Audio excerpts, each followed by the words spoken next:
Estrategias para organizar la información nueva a aprender. Empezaremos por el resumen. El resumen es muy utilizado en las prácticas educativas ya que se especifica el material que se va a aprender.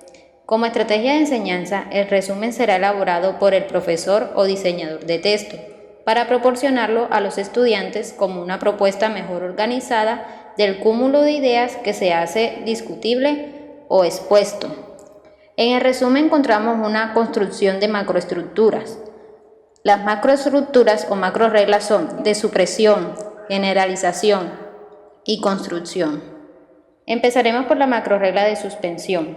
Esta macroregla se omiten aquellas que se consideran no indispensables para la interpretación del texto. Seguidamente la macroregla de generalización. Esta macroregla se sustituyen los conceptos parecidos entre sí. Por ejemplo, líquido, sólido, gaseoso se puede sustituir por estados de la materia. Y la macroregla de construcción o integración. En esta macroregla se recogen toda la información planteada en uno o más párrafos y se construye un párrafo nuevo donde se aborde toda la información pertinente. Funciones de un resumen. Las funciones de un resumen son ubicar al alumno dentro de la estructura u organización general del material que se habrá de aprender.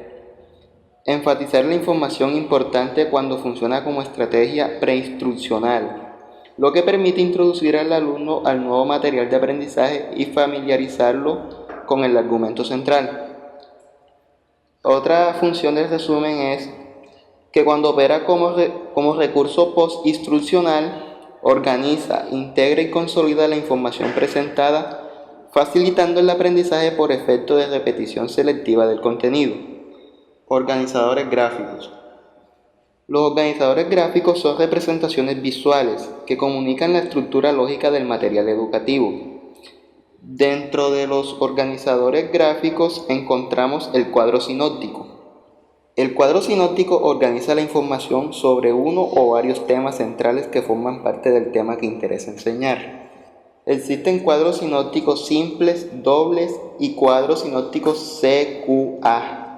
Los cuadros sinópticos simples se elaboran en forma un tanto libre, de acuerdo con la especificidad de los aspectos semánticos de acuerdo a la información que va a ser organizada.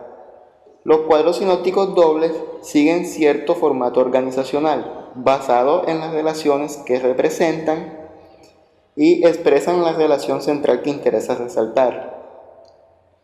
Por último, la estructura de un cuadro CQA representa lo que se conoce, lo que se quiere conocer o aprender y lo que se ha aprendido sobre determinado tema, como se muestra en la imagen. Existen otros organizadores gráficos, entre los más conocidos están diagramas de llaves, diagramas arbóreos y los círculos de conceptos. En todos estos casos, la información se organiza de modo jerárquico, estableciendo relaciones de inclusión entre los conceptos y las ideas. Tenemos los diagramas de llaves, los cuales sirven para representar ideas que se autocontienen y tienen distintas importancias. Son esquemas en profundidad.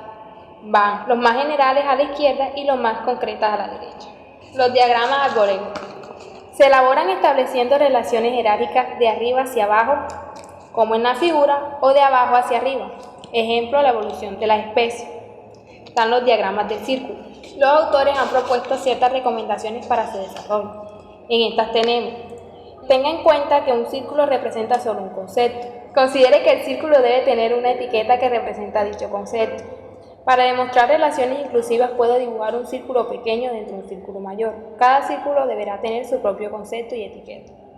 Los conceptos que sean mutuamente excluyentes deben representarse por círculos separados. Cuando quiera mostrar características comunes entre conceptos, dibuje en intersecciones y etiquete en forma apropiada. Puede utilizar el tamaño en los círculos representados para indicar el nivel de especificidad de cada concepto o la cantidad relativa de instancias. El título debe escribirse en el diagrama colocándose en la parte superior del mismo. Mapas conceptuales. Un mapa conceptual es una estructura jerarquizada por diferentes niveles de generalidad o inclusividad conceptual formado por conceptos, proposiciones y palabras de enlace.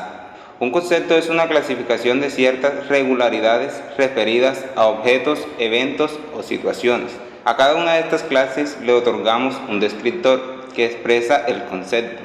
Algunos conceptos son más generales o inclusores que otros, por lo cual pueden clasificarse básicamente en dos tipos: conceptos supraordinados, que incluyen o subordinan a otros; coordinados, que están al mismo nivel de inclusividad que otros; y subordinados, que son incluidos o subordinados por otros. Al vincular dos conceptos o más entre sí forman una preposición. Esta se encuentra constituida por dos o más conceptos relacionados por medio de un predicado o una o varias palabras de enlace. Las palabras de enlace expresan un tipo de regulación existente entre dos conceptos o un grupo de ellos. A su vez, cuando vinculamos varias proposiciones entre sí, formamos auténticas explicaciones conceptuales. Para construir un mapa conceptual, los conceptos se representan en elipses u óvalos llamados nodos, y los nexos o palabras de enlace se representan mediante etiquetas adjuntas a líneas o flechas. Redes conceptuales. Las redes conceptuales o semánticas también son representaciones entre conceptos, pero a diferencia de los mapas, no necesariamente se organizan por niveles jerárquicos. La configuración más típica que resulta de las redes conceptuales es la denominada de araña, un concepto central y varias ramificaciones radiales que expresan proposiciones, aunque también pueden darse estructuras de cadena, conceptos que se enlazan encadenados unidireccionalmente, por ejemplo, de derecha a izquierda o de arriba a abajo, o híbridas. Otra diferencia, quizás más distintiva con respecto a los mapas conceptuales, consiste en el grado de flexibilidad para rotular las líneas que relacionan los conceptos.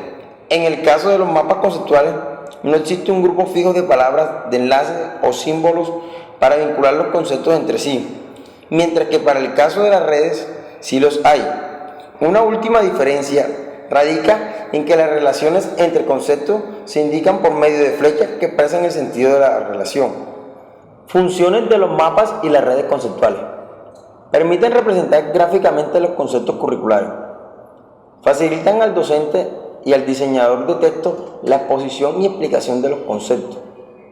Con los mapas y las redes es posible realizar funciones evaluativas. Al final se muestra un ejemplo de mapa conceptual y un ejemplo de redes conceptuales.